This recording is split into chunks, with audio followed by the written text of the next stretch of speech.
આજે વિસાવદરની જનતાની જીત થઈ છે।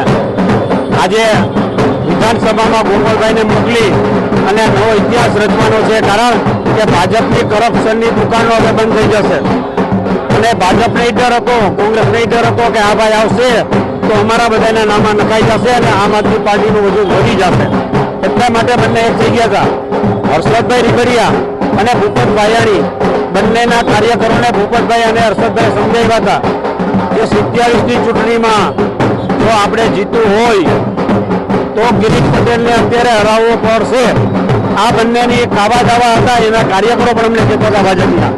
એટલે ગોપાલભાઈની જીત છે, ગોપાલભાઈની 2 મહિનાની મહેનત છે, એ જંગલ આવી અને લોકોએ કોબલેને ધોબે મત આપ્યા અને વિસાવદરની જનતા, વેસાણની જનતા, જૂનાગઢની ગ્રામ્યની જનતા કોઈ પણ લોભ લાલચમાં આવ્યા વગર, નહીં પૈસો નહીં દારૂ, કોઈ જાતની ધાક ધમકી વગર આજે આરામથી મતદાન કરી ગોપાલભાઈને જંગી બહુમતીથી જીતાડ્યા, તેનો આનંદ છે।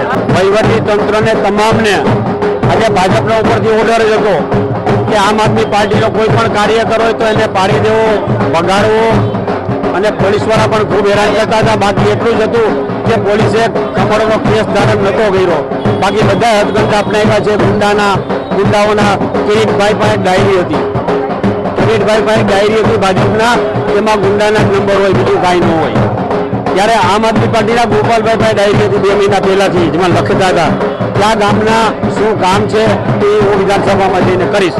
રાજકોટમાં આજે તમે જોઈ શકો છો, જો સેલિબ્રેશન કરે છે, ઢોલ નગારા, પેંડા વેચી, ફટાકડા ફોડી અને આજે આમ આદમી પાર્ટી સેલિબ્રેશન કરે છે અને આમ આદમી પાર્ટીના કાર્યકરો તમામ અત્યારે ઉત્સાહ છે આખા ગુજરાતમાં।